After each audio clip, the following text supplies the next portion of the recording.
Hello peeps. Welcome back to my channel. आज के इस वीडियो लेक्चर में हम लोग एक्सरे डिफ्रैक्शन के न्यूमेरिकल्स को देखेंगे। इस वीडियो लेक्चर में मैंने 5 डिफरेंट न्यूमेरिकल्स सॉल्व किए हैं और वो सारे numericals material science and engineering by V Raghavan book से ली गई है। So let's start.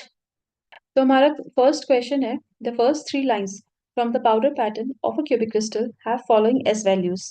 तो ये 3 एस वैल्यूज दी हुई है फर्स्ट 3 लाइंस के corresponding. The camera radius is 57.3 mm. K alpha radiation of wavelength 0.71 angstrom is used. Determine the structure and the lattice parameter of the material. तो हमने देखा था हमारे प्रीवियस लेक्चर में S क्या होता है। It's the distance between consecutive arcs of the pattern form of the film. ये जो दो आर्क है इसके बीच के डिस्टेंस को हम एस कहेंगे, ये जो दो आर्क है इसके बीच के डिस्टेंस को एस कहेंगे। बेसिकली ये दो आर्क सेम कोण को रिप्रेजेंट कर रहा है और उन दोनों के बीच के डिस्टेंस को हम लोग एस कहते हैं, राइट। और हमने देखा था कि जो एस का फॉर्मूला होता है वो होता है 4r थीटा, जिसमें थीटा जो है वो रेडियन में है, राइट। तो अगर हम यहाँ से थीटा की वैल्यू निकालना चाहें तो क्या हो जाएगा, वो S/4r, और ये जो वैल्यू आएगी वो आएगी इन रेडियन, राइट। बट हमें डिग्री में वैल्यू चाहिए और हम जानते हैं कि 1 radian is equal to 57.3 degree होता है। तो अगर हम थीटा की वैल्यू डिग्री में निकालें तो वो आ जाएगी S/4r इंटू 57.3। ये जो वैल्यू आएगी ये आ जाएगी डिग्रीज में, राइट। तो r की वैल्यू भी 57.3 है, तो ये दोनों कैंसिल आउट हो जाएगा और फाइनली थीटा की वैल्यू हो जाएगी S/4 इन डिग्रीज, राइट। तो अभी ये वाला फॉर्मूला यूज करके एक डेटा का टेबल बनाएंगे। तो ये 3s की वैल्यू है जो हमारा जो क्वेश्चन में दी हुई है, उसके करस्पॉन्डिंग हमने थीटा इक्वल टू S/4 को यूज करके थीटा की वैल्यू निकाली है जो कि डिग्रीज में है, देन साइन थीटा की वैल्यू निकाली है, देन साइन स्क्वायर थीटा की वैल्यू है। तो इस टेबल से हमारा साइन स्क्वायर थीटा का जो रेशियो है वो कुछ ऐसा आ जाएगा, 0.01178 इज टू 0.03148 इज टू 0.04330। ना ये जो रेशियो है ये तो डेसिमल में है, राइट। और जो हमने एक्सटेंशन रूल में जो रेशियोज पढ़ा था डिफरेंट क्यूबिक क्रिस्टल्स के लिए वो तो इंटीजर्स में थी। तो हमें इस रेशियो को भी इंटीजर में कन्वर्ट करना होगा, ओके। और ये हम लोग करते हैं हिट एंड ट्रायल मेथड से, ओके। नाउ इस डेसिमल वाले रेशियो को इंटीजर में कन्वर्ट करने के लिए अलग अलग तरीका हो सकता है। जो तरीका मैं यूज करती हूँ मैं वो यहाँ बता रही हूँ, ओके। तो सबसे पहले हम लोग FCC क्रिस्टल स्ट्रक्चर कंसिडर कर लेते हैं। तो इसके लिए जो रेशियो होता है वो होता है 3:4:8:11:12 एंड सो ऑन, राइट। तो इस रेशियो का जो फर्स्ट टर्म है उसको इसके फर्स्ट टर्म से डिवाइड कर देते हैं। से ऑन डिवीजन जो हमारा वैल्यू आता है वो α1 है और α1 इज इक्वल टू 0.00392, ओके। अब हम ये जो सेकंड टर्म है इस रेशियो का इसको FCC के सेकंड टर्म से डिवाइड कर देंगे, यानी कि 4 से, मान लेते हैं α2। और तो इसकी जो वैल्यू आती है वो आती है 0.00787। अभी ये दोनों तो इक्वल नहीं है, इसका मतलब हुआ कि जब हम FCC को कंसिडर कर रहे हैं तो इस रेशियो में कोई कॉमन फैक्टर नहीं मिल रहा, ओके। मीन्स कि ये जो रेशियो है ये FCC का तो नहीं है बिल्कुल भी। अब हम डायमंड क्यूबिक कंसिडर करते हैं। इसका क्या रेशियो होता है साइन स्क्वायर थीटा का, 3:8:11 एंड सो ऑन, राइट। अब हम क्या करेंगे, फर्स्ट टर्म को तो हमने 3 से डिवाइड करके देखा, उसकी वैल्यू इतनी आती है हमें, यानी यहाँ देखा। अब हम ये जो सेकंड टर्म है इसको 8 से डिवाइड करेंगे, मान लेते हैं जो α3 आती है उसकी वैल्यू।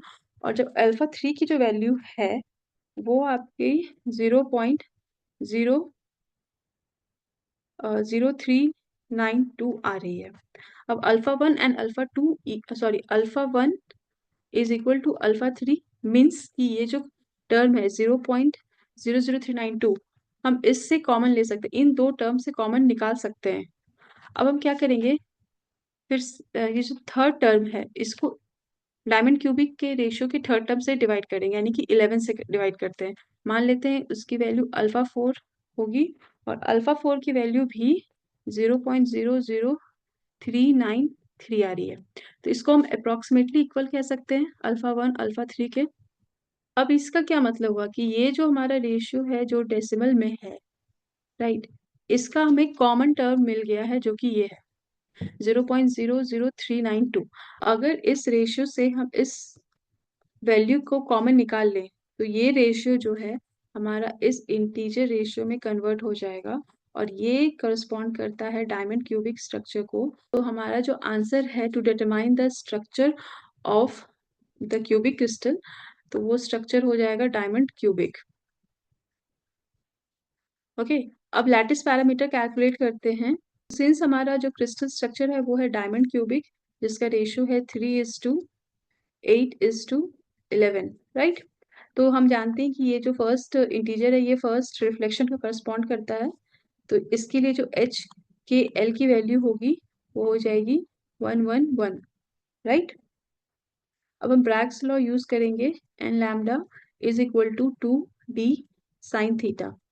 जब तक क्वेश्चन में कुछ मेंशन ना हो एन की वैल्यू हम 1 ही लेते हैं। तो यहाँ से आ गया lambda is equal to 2d sine theta. Okay, so theta 1 के करस्पॉन्डिंग जो d है उसको हम d1 डिनोट करते हैं। लैम्डा की वैल्यू दी हुई है क्वेश्चन में 0.71 angstrom to d1 into sine theta 1 की वैल्यू ये होगी 0.1085। यहाँ से जो d1 की वैल्यू है वो आ जा रही है 3.272 एंगस्ट्रॉम। ओके, अब हम ये भी जानते हैं जो d होती है d1 वैल्यू होगा वो होगा a by under root of h square plus k square plus l square, right. तो d1 हो जाएगा a बाय, यहाँ पे एच के एल की वैल्यू 111 है जो कि आ जाएगी √3। तो यहाँ से a की वैल्यू आ जाएगी d1 इंटू √3 जो कि है 3.272 इंटू √3 एंगस्ट्रॉम और ये फाइनली आ जाएगा 5.667 एंगस्ट्रॉम। तो ये हमारा आंसर लैटिस पैरामीटर के लिए। तो अब हम आते हैं हमारे नेक्स्ट क्वेश्चन में। कॉपर एंड निकल both FCC dissolve in each other in all proportions at room temperature in solid state. From a sample of copper nickel alloy of unknown composition, a powder pattern is obtained using monochromatic radiation of wavelength 1.54 angstrom. The spread out film showed that for first reflection, S is equal to 88.4 mm. The distance given between inlet and outlet points of the X-ray beams was 180 mm. Now estimate copper percent in the alloy assuming linear variation of the lattice parameter with composition. तो इस question को solve करने के लिए यहाँ पे जो assumption दिया हुआ है linear variation of lattice parameter with composition, right. तो ये वेरिएशन एक्चुअली में वेगर्स लॉ के थ्रू दिया जाता है।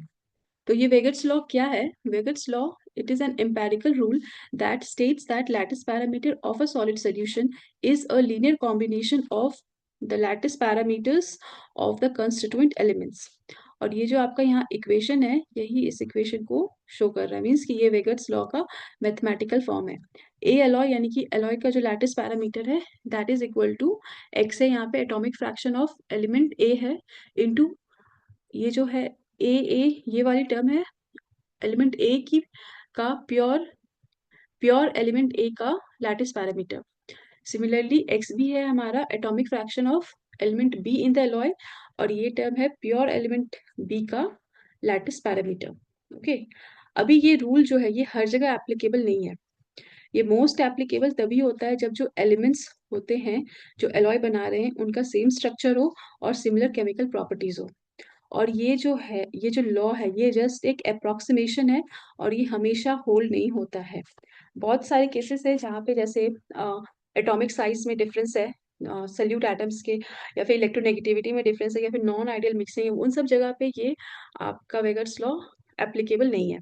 तो हमारा क्वेश्चन में जो मेंशन किया हुआ है कॉपर और निकल दोनों की जो स्ट्रक्चर है वो FCC है, प्लस ये कंप्लीट सॉलिड सॉल्युबिलिटी शो कर रहे हैं एट रूम टेम्परेचर। सो इस अलॉय के लिए हमारा वेगर्स लॉ जो है वो एप्लीकेबल होगा। ओके, अब इसको सॉल्व करते हैं इस क्वेश्चन को। Okay. So let us assume that atomic fraction of copper in the alloy is x. तो ऑटोमेटिकली निकल का जो एटॉमिक फ्रैक्शन हो जाएगा वो 1 माइनस एक्स हो जाएगा, राइट। अब हम जानते हैं कि जो दोनों सल्यूट एटम है कॉपर और निकल दोनों ही एफसीसी है, तो जो एलॉय बन रही है कॉपर निकल की जो एलॉय है इसका भी स्ट्रक्चर जो है वो एफसीसी ही होगा। ओके, अब एफसीसी स्ट्रक्चर है तो इसका जो साइन स्क्वायर थीटा की जो रेशियो होगी वो हो जाएगी 3:4:8 11:12, राइट। अब क्वेश्चन में मेंशन किया हुआ है कि फर्स्ट रिफ्लेक्शन के लिए एस की वैल्यू 88.4 mm दी हुई है। Okay, 88.4 mm। सिंस क्रिस्टल हमारा एफसीसी है तो 3 फर्स्ट रिफ्लेक्शन को करस्पॉन्ड कर रहा है और इसके लिए जो एच के एल की वैल्यू है वो है 111, राइट। अभी यहाँ पे distance between inlet and outlet points of the X-ray beam is 180 mm। तो इनलेट एंड आउटलेट पॉइंट जो होगा एक्सरे बीम का उसके बीच का जो डिफरेंस है वो जो सर्कमफेरेंस होगा उसका हाफ है, मीन्स कि पाई आर है वो डिस्टेंस, और इसकी वैल्यू कितनी दी हुई है 180 mm। तो अगर हम इसको यहाँ से सॉल्व करेंगे तो आर की वैल्यू 180 बाई पाई जो कि 57.3 mm ही आएगी। और पिछले क्वेश्चन में हमने देखा था अगर हमें थीटा एस की वैल्यू से थीटा फाइंड करना है इन डिग्रीज तो सिंपली हम लोग एस को बाय 4 डिवाइड कर देंगे, प्रोवाइडेड जो रेडियस होगा कैमरा का वो 57.3 डिग्री, सॉरी 57.3 mm हो। ओके, तो यहाँ से जो थीटा वन की आएगी, थीटा वन जो है जो फर्स्ट रिफ्लेक्शन को करस्पॉन्ड कर रहा है उसकी जो वैल्यू आ जाएगी 22.1 डिग्री। तो साइन थीटा वन की वैल्यू हो गई आपकी 0.376। अब हम ब्रैग्स लॉ यूज करेंगे, n lambda is equal to 2 d sine theta. Again n की वैल्यू 1 है, कुछ मेंशन नहीं क्वेश्चन में, इसीलिए लैम्डा की वैल्यू दी हुई है क्वेश्चन में 1.54 angstrom is equal to 2 d one मान लेते हैं corresponding to theta one. Okay, sine theta one. तो यहाँ से हमारा डी1 की वैल्यू आ जाएगी 1.54 divided by 2 into sine theta one की वैल्यू थी 0.376 और ये कुछ आ जाएगा d one is equal to 2.0466 angstrom. Alloy का सैंपल का हम लोग एक्सआरडी कर रहे हैं, मीन्स एक्सरे डिफ्रैक्शन कर रहे हैं, तो जो पैटर्न है वो एलॉय का सैंपल का है। तो ये जो डी की वैल्यू आ रही है एलॉय की सैंपल की आ रही है, तो यहाँ से हम लोग लैटिस पैरामीटर ऑफ एलॉय निकलेगा हमारा, जो भी निकलेगा फॉर फर्स्ट रिफ्लेक्शन, और उसका वैल्यू आ जाएगा d1 into √3। Okay, this √3 is h square plus k square plus l square की वैल्यू। ओके, और इसकी जो वैल्यू आ गई यहाँ से 3.545 एंगस्ट्रॉम। ओके, सो एलॉय का जो लैटिस पैरामीटर है वो इतना आ रहा है। अब हम वेगार्ड्स लॉ यहाँ पे यूज करेंगे, a of alloy is equal to x, atomic fraction हमने कॉपर का रखा था, प्लस प्योर कॉपर का लैटिस पैरामीटर जो कि पीरियोडिक टेबल में आप देख सकते हैं 3.61 एंगस्ट्रॉम होगा। निकल का एटॉमिक फ्रैक्शन 1 माइनस एक्स हो जाएगा, और लैटिस पैरामीटर ऑफ निकल, प्योर निकल, जिसकी वैल्यू अगेन आप पीरियोडिक टेबल से देख सकते हैं 3.52 एंगस्ट्रॉम है। अब हम इस इक्वेशन को सॉल्व करेंगे। ये है हमारा 3.545 is equal to 3.61 x plus 3.52 minus 3.52 x. This implies, अब इस वाली टर्म को हम इस साइड ले आएंगे तो हमारा आ जाएगा 3.545 माइनस 3.52 इज इक्वल टू, इन दोनों को सब्सट्रैक्ट करके 0.09 एक्स। तो इसकी वैल्यू आ गई 0.025 is equal to 0.09 x. So this implies x is equal to 0.025 divided by 0.09 और ये आ जा रही है 0.2777। ओके, तो x की वैल्यू आ गई 0.2777। तो एटम परसेंटेज ऑफ कॉपर कितना हो जाएगा, सिंपली इसको इंटू 100 कर देना है, 27.7% इज द आंसर। अब हमारा नेक्स्ट क्वेश्चन है, a Debye Scherrer pattern is obtain from FCC crystal with a यानी lattice parameter is equal to 3.61 angstrom, X-rays of wavelength equal to 1.54 angstrom are used. Determine the Miller indices of the planes with lowest and highest Bragg angles in the pattern. Okay, तो यहाँ हमारे पास given क्या क्या है? Given है कि जो crystal structure है वो FCC है, मीन्स कि इसका साइन स्क्वायर थीटा का वैल्यू है 3:4:8:11:12 and so on. Okay, now इस पैटर्न में ये जो फर्स्ट पीक है ये always corresponds to lowest Bragg angle and highest value of D, that is interplanar spacing। ठीक है, Miller indices of plane for lowest Bragg angle तो हमें यहीं से पता चल गया। Okay, this corresponds to HKL की वैल्यू 111, तो ये तो हमारा लोएस्ट प्लेन है, Miller indices of plane with lowest Bragg angle यही हो। माइलर इंडिसेस ऑफ प्लेन्स निकालना है फॉर हाईएस्ट ब्रैग एंगल, वो हम कैसे पता करेंगे? तो हम जानते हैं कि हम डिफ्रैक्शन में ब्रैग्स लॉ यूज करते हैं जिसमें साइन थीटा का टर्म आता है, राइट, और साइन थीटा की जो मैक्सिमम वैल्यू होती है वो क्या होती है 1। इसका मतलब कि जो साइन थीटा की जो वैल्यू है वो जितना ज्यादा क्लोज हो सके 1 के, वही आंसर होगा हाईएस्ट ब्रैग एंगल के लिए। ना एग्जैक्ट 1 पे भी हो सकता है, एग्जैक्ट 1 पे भी हो सकता है, बट ऐसा हो सकता है कि एग्जैक्ट 1 पे जो प्लेन्स है उससे डिफ्रैक्शन ही नहीं हुआ, ये हो सकता है, राइट। सो इसीलिए एज क्लोज एज पॉसिबल, जितना भी क्लोज हो सके साइन थीटा का वैल्यू 1 पे, उसके करस्पॉन्डिंग जो थीटा की वैल्यू होगी वही हाईएस्ट एंगल होगा। बट साइन थीटा की वैल्यू जो है जितना भी क्लोज हो सके लेस देन ही 1 होनी चाहिए। ओके, लेस देन और इक्वल टू 1, ग्रेटर देन 1 नहीं हो सकती।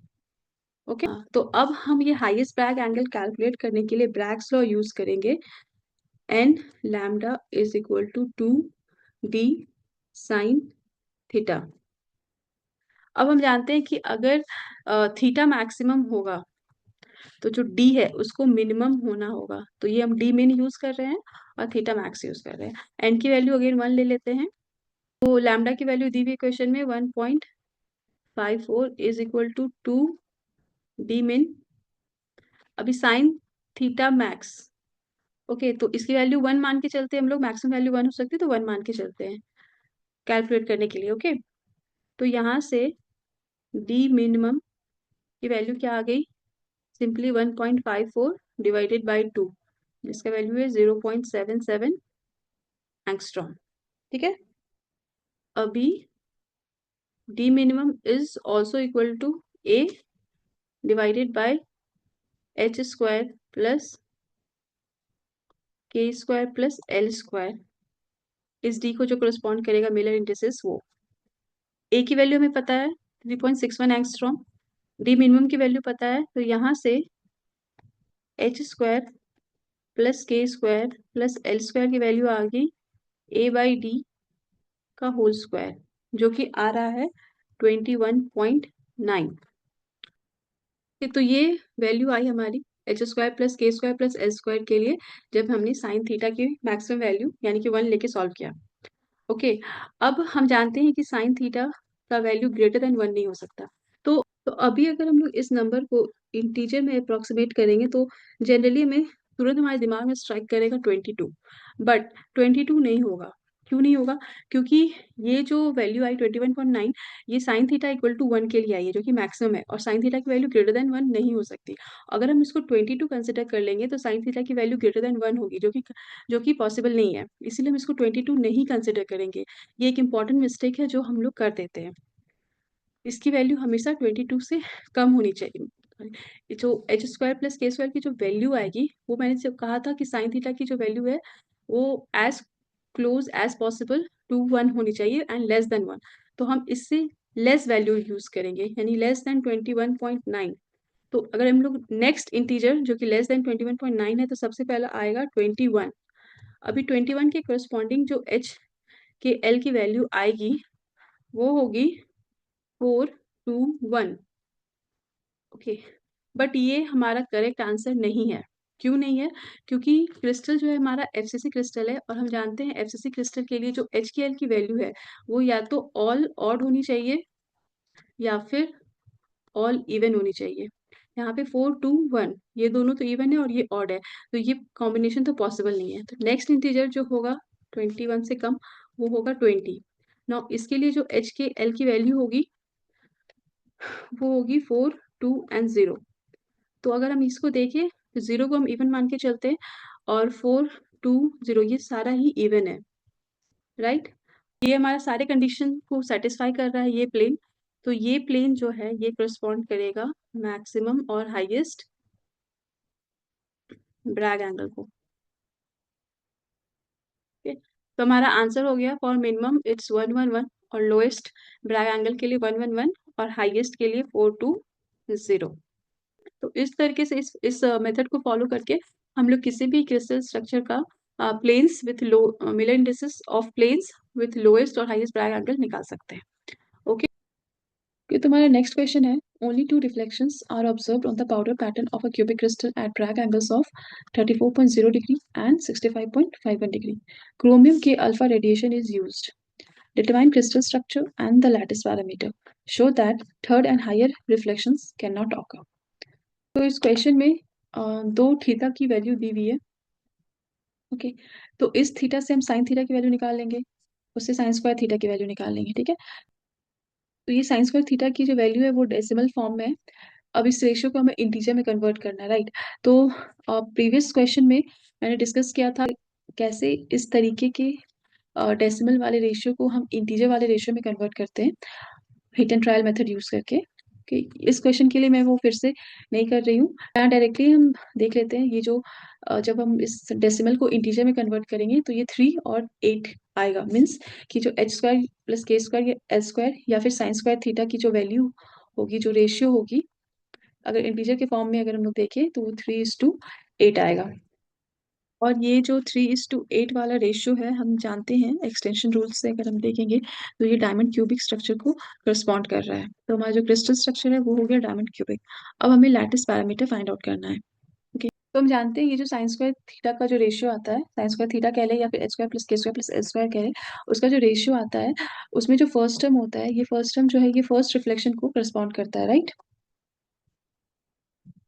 तो इसके लिए जो एच के एल की वैल्यू होगी वो हम जानते हैं 111 होगी। तो अब हम यहाँ पे ब्रैग्स लॉ यूज करेंगे। N lambda is equal to 2d sine theta, theta one use करते हैं फॉर दिस 34.06 डिग्री और उसके करस्पॉन्डिंग जो डी इंटरप्लेनर स्पेसिंग होगी वो उसको हम d1 मान लेते हैं। अब क्वेश्चन में ऑर्डर ऑफ रिफ्लेक्शन के बारे में कुछ मेंशन नहीं है तो n की वैल्यू को हम 1 मानेंगे। Lambda is equal to 2d1 sine theta 1। अभी क्वेश्चन में ये मेंशन किया गया है कि जो हम लोग रेडिएशन यूज कर रहे हैं वो क्रोमियम का के अल्फा रेडिएशन है। ओके, दो इसकी वैल्यू नहीं दी गई है बट ये मेंशन कर दिया गया है, इसकी वैल्यू भी दी होनी चाहिए क्वेश्चन में। तो गूगल सर्च करेंगे अगर आप क्रोमियम के अल्फा की रेडिएशन को, तो वो कुछ 2.29 एंगस्ट्रॉम आएगा। ये वैल्यू क्वेश्चन में मेंशन होनी चाहिए थी but they have just mention the name of the radiation use. So इसका मतलब आप कंसिडर कर सकते हैं कि अगर एग्जाम में क्वेश्चन आएगा तो वेवलेंथ डेफिनेटली मेंशन होगा उसमें। okay? तो अब ये वेवलेंथ को हम यहाँ पुट करेंगे। 2.29 इज इक्वल टू 2 इंटू के d1 into sign of theta 1 की जो वैल्यू है वो ये होगी। तो डायरेक्टली वो वैल्यू हम पुट कर देते हैं 0.5601। तो अब हम जानते हैं d इक्वल्स टू क्या होता है, a by under root of h square plus k square plus l square, right. तो d for 1 a divided by √3 क्योंकि h के l की वैल्यू यहाँ पे 1 है। ओके, तो इस d1 की वैल्यू हम डायरेक्टली यहाँ पुट कर देते हैं। 2.29 is equal to 2 into a whole divided by √3 into 0.5601। अब इस इक्वेशन को आप सॉल्व करेंगे तो आपका a का वैल्यू आ जाएगा 3.54 एंगस्ट्रॉम। ये है हमारा आंसर। ओके, अब हमें ये भी शो करना है कि third and higher reflection can not occur for this cubic crystal, जिसका ये पाउडर पैटर्न हमें मिला है। ओके, तो हमें पता है कि जो हमारा क्यूबिक क्रिस्टल है डायमंड क्यूबिक है, इसका रेशियो है 3:8:11:16 एंड सो ऑन। ओके, हमें ये भी पता है कि ये जो 3 है ये फर्स्ट रिफ्लेक्शन को करस्पॉन्ड करता है। First reflection plus first reflection plus ये 3 के करस्पॉन्डिंग जो ब्रैग एंगल होगा वो लोएस्ट होगा, एंड जो डी होगी इंटरप्लेनर स्पेसिंग होगी वो हाईएस्ट होगी। ओके, नाउ ये डायमंड क्यूबिक के लिए ये रेशियो आता है। इसका मतलब ये नहीं है कि हर क्रिस्टल स्ट्रक्चर जो डायमंड क्यूबिक है उसमें ये इन सारे प्लेन्स पे रिफ्लेक्शन होगी ही होगी। It will depend, different crystal पे डिफरेंट रिफ्लेक्शंस प्रेजेंट हो सकती है डिफरेंट प्लेन पे। जैसे कि इस केस में सिर्फ 2 ही रिफ्लेक्शंस शो हुआ है, मीन्स कि ये इन दोनों वैल्यू के करस्पॉन्डिंग रिफ्लेक्शंस शो हुई है। बट हमें अब ये शो करना है कि हायर रिफ्लेक्शन या थर्ड रिफ्लेक्शन नहीं हो सकता, मीन्स कि ये जो 11 की जो वैल्यू है और जो 16 जो वैल्यू है इसके करस्पॉन्डिंग रिफ्लेक्शंस इस पर्टिकुलर क्यूबिक क्रिस्टल के लिए नहीं हो सकता, दूसरे क्यूबिक क्रिस्टल के लिए हो सकता है, राइट। तो ये हम कैसे शो करेंगे? हमें पता है कि साइन थीटा जो है इसकी मैक्सिमम वैल्यू कितनी हो सकती है? 1 हो सकती है, राइट। तो हम मान लेते हैं अभी के लिए कि इस क्यूबिक क्रिस्टल में थर्ड रिफ्लेक्शन भी हो रहा है। तो थर्ड रिफ्लेक्शन जो है वो इस 11 नंबर को करस्पॉन्ड करेगा, मीन्स कि h² plus k² plus l² की जो वैल्यू होगी थर्ड रिफ्लेक्शन के लिए वो 11 होनी चाहिए। और फिर यहाँ से हम हिट एंड ट्रायल करके फाइंड कर सकते हैं। जो h की l की वैल्यू आएगी वो आएगी 3 1 1। ओके, तो अब हम इस प्लेन के लिए ब्रैग्स लॉ यूज करेंगे। तो n की वैल्यू तो यहाँ पे 1 है, तो lambda is equal to 2t sine theta. Okay, तो लैम्डा की वैल्यू हमने देखा था 2.29 है, इज इक्वल टू 2। अभी डी की वैल्यू क्या हो जाएगी? a by under root of h² plus k² plus l², जो कि यहाँ पे 11 है, right, into sine theta. a की वैल्यू हमने फाइंड किया था अभी जस्ट, वो 3.54 एंगस्ट्रॉम आया था, राइट। तो हम a की वैल्यू भी यहाँ पुट करेंगे और यहाँ से फिर हम साइन थीटा की जो वैल्यू निकालेंगे वो आएगी 1.073। क्या ये पॉसिबल है? नो, साइन थीटा की मैक्सिमम वैल्यू 1 हो सकती है, इससे ज्यादा वैल्यू नहीं हो सकता। इसका डायरेक्ट मतलब होता है कि थर्ड एंड हायर रिफ्लेक्शन, जब थर्ड रिफ्लेक्शन में ही साइन थीटा की वैल्यू ग्रेटर देन 1 आ रही है तो उसके आगे भी साइन थीटा की वैल्यू ग्रेटर देन 1 ही आएगी। तो थर्ड एंड हायर रिफ्लेक्शंस जो है वो पॉसिबल नहीं है इस पर्टिकुलर क्यूबिक क्रिस्टल के लिए जो इस क्वेश्चन में मेंशन किया गया है। ओके, हमारा नेक्स्ट क्वेश्चन है the sign square theta values calculated from the peak positions of an X-ray powder diffractogram of an element were as follows। तो ये हमारा साइन स्क्वायर थीटा की वैल्यू दी हुई है। ये यहाँ पे एक पॉइंट होगा जो मिस हो गया, तो ये 0.12 होना चाहिए। ओके, तो ये वैल्यू दी हुई है साइन स्क्वायर थीटा की। ओके, तो अगर हम साइन स्क्वायर थीटा का रेशियो देखेंगे तो क्या आ जाएगा? 0.120 is to 0.238 is to 0.357 is to 0.475 is to 0.593 is to 0.711 is to 0.830। अभी यहाँ इस रेशियो को अगर हम थोड़ा ध्यान से देखें और थोड़ा अप्रोक्सीमेशन यूज करें, जैसे कि इस टर्म को हम 0.24 कह सकते हैं, इस टर्म को हम 0.36 कह सकते हैं, इसको 0.48 कह सकते हैं, ये हमारा 0.12 है। तो ये वाले टर्म तो 0.59 ही होगा, लेकिन अगर हम इसे 0.60 मान लें, ओके जस्ट मान लेते हैं, इस टर्म को 0.72 मान लेते हैं और इस टर्म को 0.84 मान लेते हैं, ओके थोड़ा अप्रोक्सीमेशन यूज करके, तो इस वाले रेशियो में हमें क्लियरली दिख रहा है कि ये 12 का टेबल है, राइट। 0.12 को हम कॉमन कर लेंगे, ये आ जाएगा 1:2:3:4:6 तो ये डेसिमल फॉर्म से एक इंटीजर फॉर्म में कन्वर्ट हो गया साइन स्क्वायर थीटा का value, means sign square theta का रेशियो। तो इसके पहले जो मैंने मेथड्स बताए थे हिट एंड ट्रायल यूज करने का, वो भी एक तरीका हो सकता है, ये भी एक तरीका हो सकता है। जैसे मैंने कहा था सबके लिए अलग अलग तरीका हो सकता है, आप कोई भी फॉलो कर सकते हैं। तो मेरे इंस्टिंक्ट ने कहा कि यहाँ पे 0.12 को कॉमन कर लेंगे तो हमें एक इंटीजर रेशियो मिल जाएगा, तो मैंने ये वाला प्रोसेस फॉलो किया। ओके, तो आप कौन सा प्रोसेस फॉलो करेंगे totally depends on you. Okay, तो अभी हम जब एक्सटेंशन रूल देखेंगे साइन स्क्वायर थीटा का रेशियो के लिए, तो ये जो 1:2:3:4:5:6:7 है, ये करस्पॉन्ड करता है बीसीसी क्रिस्टल स्ट्रक्चर को। ओके, लेकिन अगर आप ध्यान से देखेंगे तो सिंपल क्यूबिक का भी कुछ ऐसा ही रेशियो है, 1:2:3:4:5:6:8। अंतर यहाँ पे हो जाती है, यहाँ पे 8 हो जाता है सेवेंथ लाइन, और बीसीसी क्रिस्टल में वो सेवेंथ लाइन जो है वो 7 रहता है। तो जो यहाँ क्वेश्चन है, what is the minimum number of reflections you need to ascertain this structure and why, तो उसका आंसर हो जाएगा 7, क्योंकि सिंपल क्यूबिक का भी अगर हम 7 से कम रिफ्लेक्शंस लें तो सिंपल क्यूबिक और बॉडी सेंटर क्यूबिक के लिए सेम रेशियो आ रहा है, तो हम डिस्टिंग्विश नहीं कर पाएंगे। सेवेंथ रिफ्लेक्शन ही हमें डिस्टिंग्विश करवा रहा है कि जो हमारा जिस क्रिस्टल की हम बात कर रहे हैं वो बॉडी सेंटर्ड क्यूबिक क्रिस्टल है, सिंपल क्यूबिक नहीं है। राइट, तो क्रिस्टल स्ट्रक्चर हमने डिटरमाइन कर लिया, वो बीसीसी है। 7 रिफ्लेक्शंस चाहिए हमें minimum to ascertain this structure, वो भी हमने पता कर लिया, क्यों चाहिए वो भी पता कर लिया। अब हमें कैलकुलेट करना है लैटिस पैरामीटर, और अक्सर इस पॉइंट पे गलतियां कर बैठते हैं। तो लैटिस पैरामीटर कैलकुलेट करने से पहले मैं एक कॉन्सेप्ट डिस्कस करना चाहूंगी। यहाँ पे जो बीसीसी क्रिस्टल्स होते हैं उसमें there is no first order reflection from 100 plane, और ये जो है बहुत ही इंपॉर्टेंट है, और आप इसे कह सकते हैं कि ये बीसीसी क्रिस्टल का एक कैरेक्टरिस्टिक है, that first order reflection from 100 plane will be absent on BCC crystal. Okay, अभी इसको थोड़ा एक्सप्लेन करते हैं। तो ये डायग्राम डिपिक्ट कर रहा है एक बीसीसी स्ट्रक्चर को। ये येलो वाले कॉर्नर एटम्स हैं, रेड वाला बॉडी सेंटर एटम है। ओके, और ये जो प्लेन है, ओके, जिसे मैंने टिक मार्क किया है, ये प्लेन हमारा 100 प्लेन को रिप्रेजेंट कर रहा है। ये से हम प्लेन ए मान लेते हैं, ये प्लेन बी, और ये प्लेन सी। ओके, तो ये 3 प्लेन है बीसीसी क्रिस्टल में। इन तीनों प्लेन्स को हमें कंसिडर करना पड़ेगा, क्योंकि इन तीनों प्लेन्स पे एटम्स प्रेजेंट रहती हैं फॉर डिफ्रैक्शन टू ऑकर। ठीक है, तो प्लेन ए पे और plane C, okay, plane A and plane C, ये दोनों प्लेन जो है ये कॉर्नर एटम्स इनमें प्रेजेंट है, 8 कॉर्नर एटम्स इनमें प्रेजेंट है।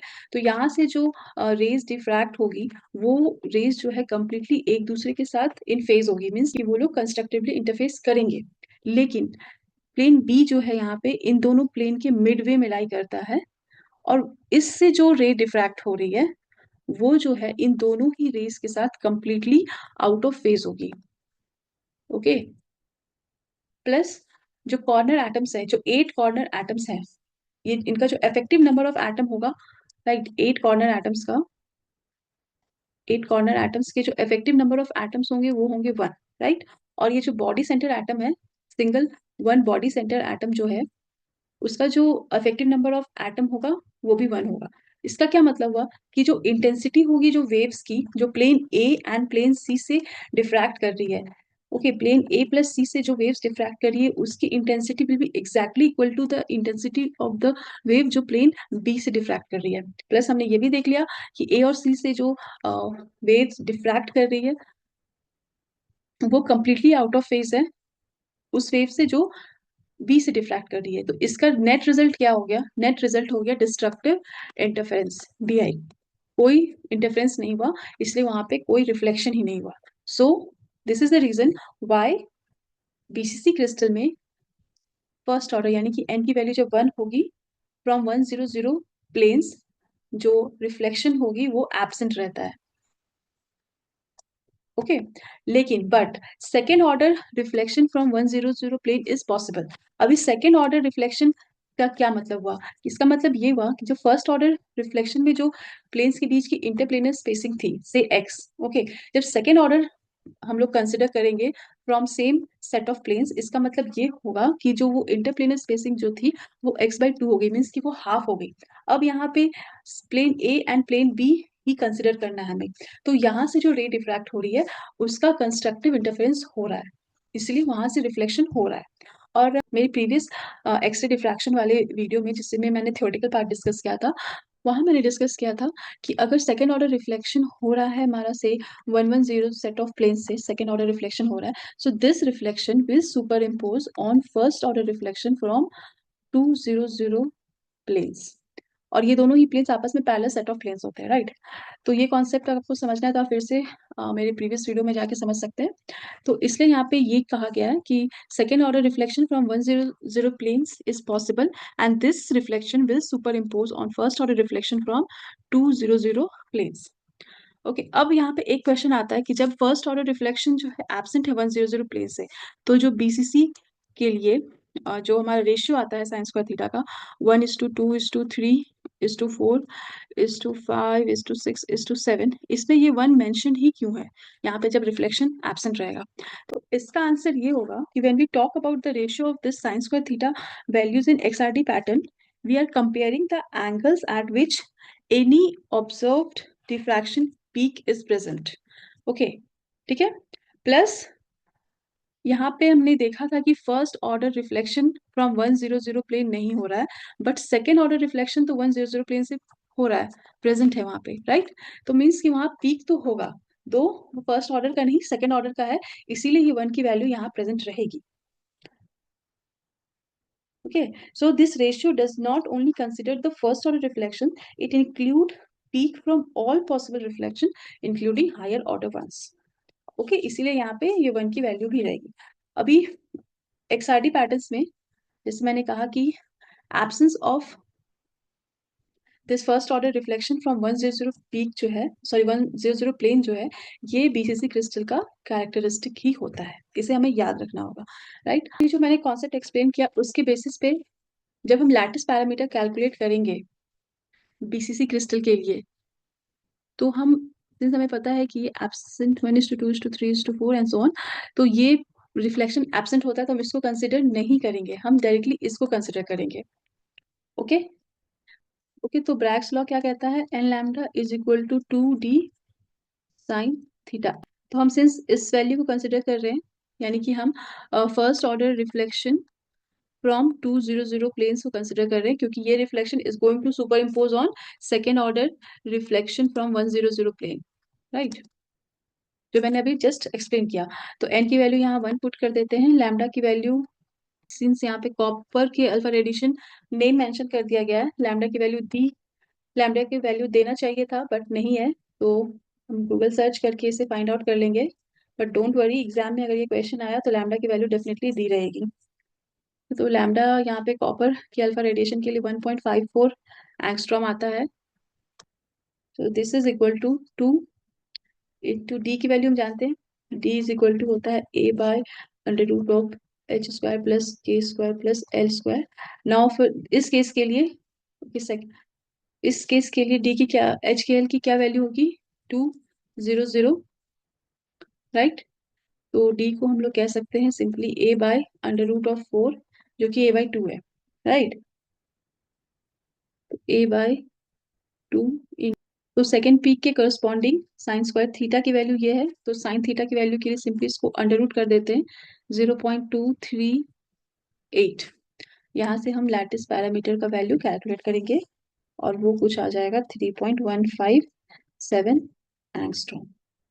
तो with this I came to the end of this video lecture. तो इस लेक्चर में मैंने कोशिश किया है कि अलग अलग टाइप्स के क्वेश्चन को मैं कंसिडर करूं, ताकि आपका जो भी XRD से रिलेटेड कॉन्सेप्ट्स है वो अच्छे से क्लियर हो जाए।